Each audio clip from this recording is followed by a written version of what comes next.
राहुल गांधी के विवादित बयान के बाद भारतीय जनता पार्टी में काफ़ी बौखलाहट देखने को मिल रहा है। हमारे साथ हैं कांग्रेस के नेता हैं और वैभव त्रिपाठी जी हैं। इनसे बात करें कि इस तरीके की क्यों बातें आ गई कि राहुल गांधी को भारतीय जनता पार्टी के लोगों ने पुतला फूका।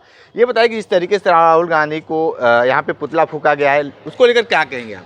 देखिए, पहले तो ये कि राहुल गांधी ने कोई विवादित टिप्पणी नहीं की।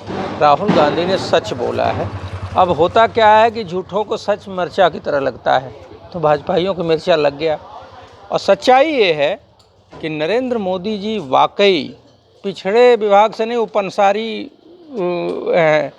पंसारी हमेशा से अगड़ा समाज में फॉरवर्ड में आता रहा है।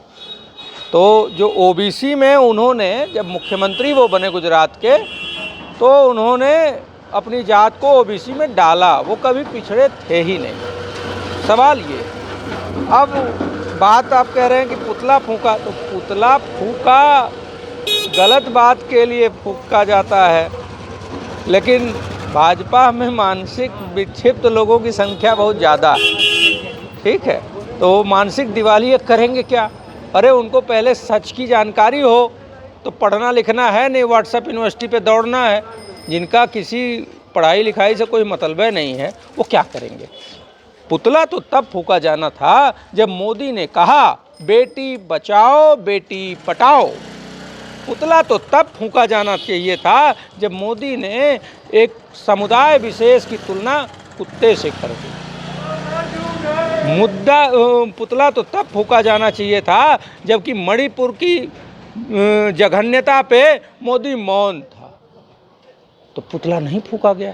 लेकिन ये अज्ञानी लोग हैं, इनको कोई ज्ञान नहीं है, ना देश के इतिहास भूगोल का ज्ञान है, ना ही परिस्थितियों का, ना ही राजनीतिक ज्ञान है।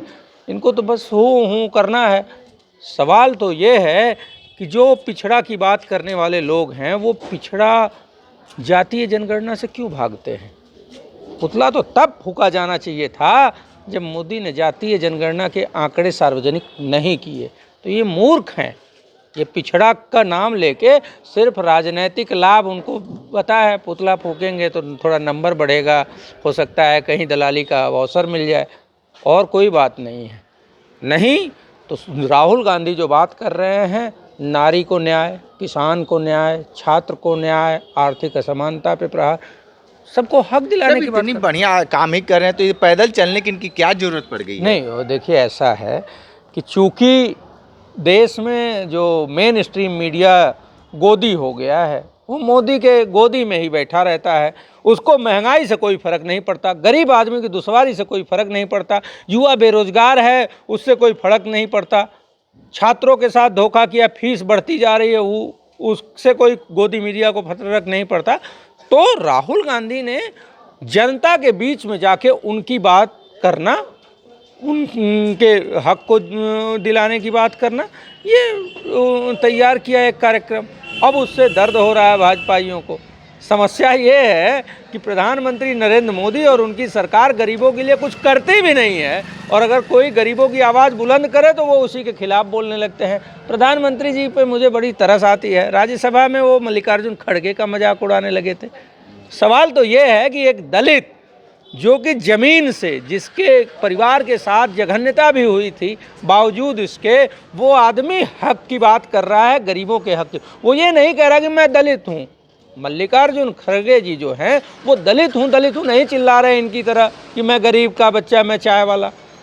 वो तो ये कह रहे हैं कि देश की सामान्य जनता को उनका हक मिलना चाहिए, महंगाई कम होनी चाहिए, जो छात्र बेरोजगार हैं, युवा बेरोजगार हैं, उनको रोजगार मिलना चाहिए, सभी को समान अवसर मिलना चाहिए। मोदी जी तो अब तो सदन से ये भी कह रहे हैं कि 400 पार।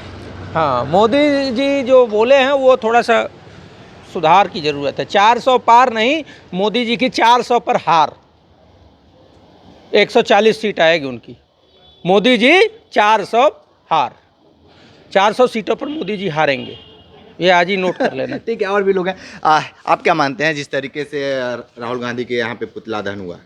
देखिए, राहुल गांधी जी ने जो बात कही एकदम सत्य कही, क्योंकि हमारे प्रधानमंत्री जी जिस भी वर्ग के बीच जाते हैं उसी की अपना जो है वेशभूषा बना करके कहीं दलित हो जाएंगे। जब बांग्लादेश गए तो कहीं यहाँ की स्वतंत्रता की लड़ाई हम लड़े हैं।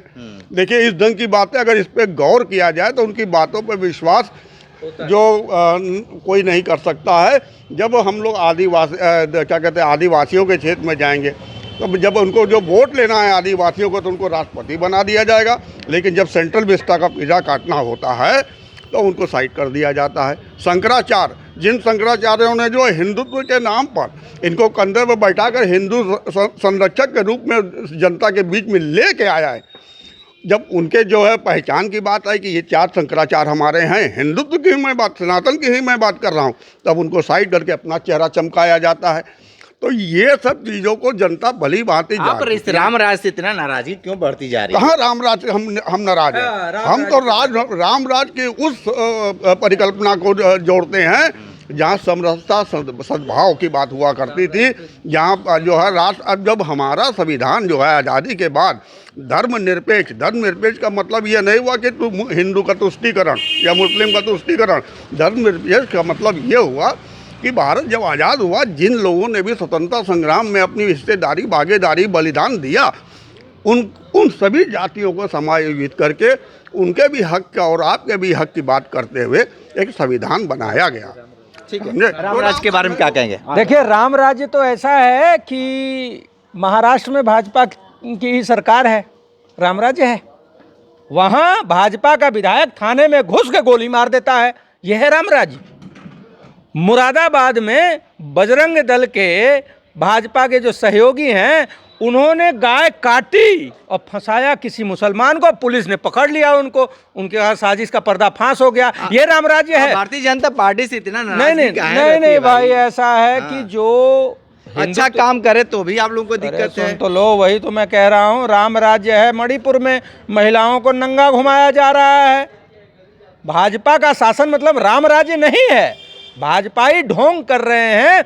और मणिपुर में भी भाजपा की सरकार है, महिलाओं को नंगा घुमाया जा रहा है। महाराष्ट्र में सरकार है, थाने में घुस के गोली मार रहा है, वो भी भाजपा का विधायक। बुलंदशहर में एक क्या सुबोध शाह थे, डीएसपी थे, उनको यही जो भाजपा का योगी की सरकार थी 2018 में, और यही बजरंग दल विश्व हिंदू परिषद वालों ने पीट पीट के मार डाला। वो है राम राज्य। राम राज्य में करपात्री जी महाराज ने कहा था, राम राज्य की परिकल्पना वो बताते हैं, राम राज्य परिषद, और यही संघ वाले उनका विरोध करते थे।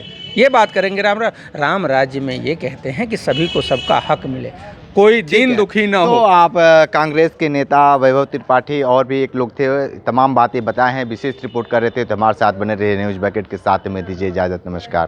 पेश है न्यूज बकेट हिंदी मासिक पत्रिका। पढ़ें इस महीने की पूरी खबर विस्तार से हमारे न्यूज बकेट की मैगजीन में। हमारी ई मैगजीन को मुफ्त में पढ़ने के लिए अभी लॉगिन करें www.newsbucket.in पर। इसके अलावा रोज की ताज़ा खबरों के लिए हमारे YouTube चैनल को तुरंत सब्सक्राइब करें।